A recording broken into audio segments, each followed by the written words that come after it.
So, in simple terms, to show the impact of the statement, memory has agency, and how impactful that is, one could look at a lifetime. Of course, we look at our lifetimes like they are long, obviously, feeling like they are finite and rare, so they have value, even though we can't really tell where the so called self exists.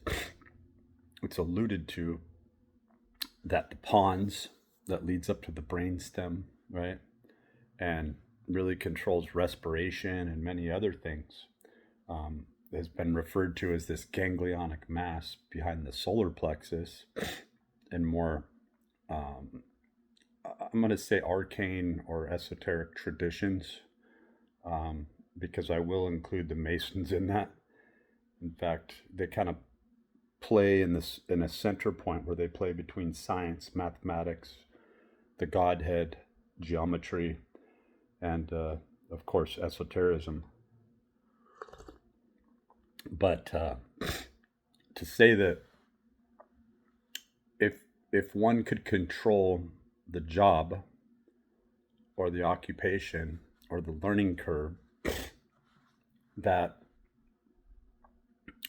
somebody, the enterprise that someone went into, had faculty or resolve for, that would be seen as self will when self will was really aberrant.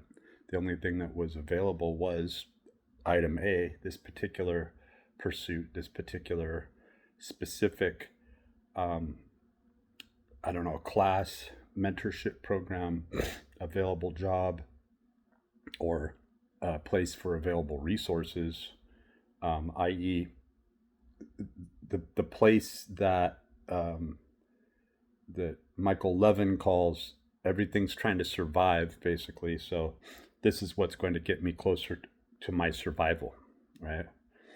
And so what you have is you have memory having agency on a loop. So whatever worked before is guaranteed to work now, but when you make the statement, memory has agency, you are now taking that self-proclamation in selfhood, that is through self-will, self-determination, all the things that are assumed. You are now taking that to another level where memory has agency. Agency lives not just in the inside, but permeates out into the outside and may have an origin in the outside as well. And so you're talking about the field. If you're talking about something that has agency, you are making a grand, bold statement, because this gets into narcissism.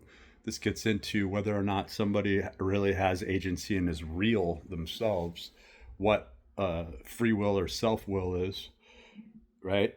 And pretty much stomps over any notions of an NPC player, because if memory has the agency, then the self is technically a slave, right? When we say technically, we're saying that a reversion can take place where the will that wants to be something else, a polymath perhaps, where you have multiple choices, that unless the agency has faculty, then there is no way that some sort of division or subdivision, a fork off from this memory strand, can take place.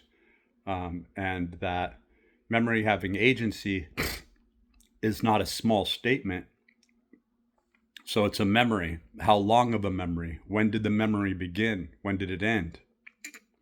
So if we can study further into this, memory itself, which is a big, it's up there with big pharma now. You have memory care centers. You also have emergent drugs that are coming out.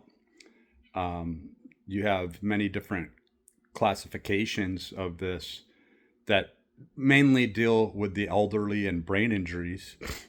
But when someone can't remember themselves anymore, does that mean that the memories no longer have agency over them?